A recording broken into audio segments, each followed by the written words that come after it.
Hey everybody, this is Vince Miller. Thank you so much for joining me for our devotional. Today we're in Acts chapter 3, verses 13 through 16. We're picking up right in the middle of Peter's sermon. Here's what he says. He says, "The God of Abraham, the God of Isaac, and the God of Jacob, the God of our fathers, glorified his servant Jesus, whom you delivered over and denied in the presence of Pilate when he had decided to release him. But you denied the holy and righteous one and asked for a murderer to be granted to you. And you killed the author of life whom God raised from the dead. To this we are witnesses. And his name, by faith in his name, has made this man strong whom you see and know. And the faith that is through Jesus has given this man this perfect health in the presence of you all." Well, I got to say this is just about everything they tell you not to do in preaching school. Peter repeatedly uses pointed language and the personal pronoun you over and over again. He says, you delivered and you denied and you killed the author of life. It's almost like a trilogy of indictments on some pretty excited people who are all worked up about a miracle that just took place. But Peter was not about to soften the guilt of the injustice done to God and Jesus. I kind of imagine it this way. Peter stretches out his hand to raise up this man, and then suddenly a massive crowd forms, and Peter says something maybe of this nature. "Why are you celebrating this miracle right now when 50 days ago you murdered the man who makes these miracles possible? Don't you remember that? You conspired against and sentenced the miracle worker, a man who even a pagan Roman official considered innocent. And this lame man walks today because he had faith in that man."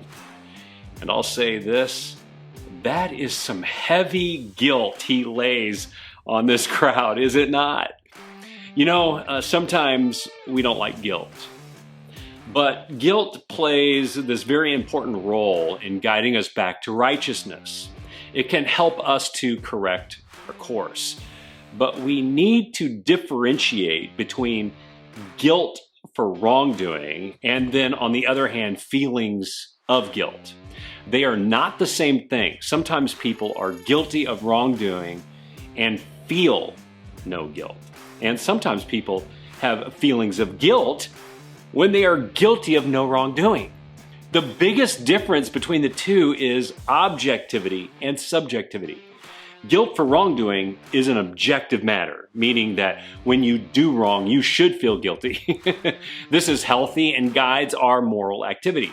Now, feelings of guilt are a subjective matter. Sometimes there's not a lot of evidence for them. Thus, we can feel guilt without evidence of wrongdoing.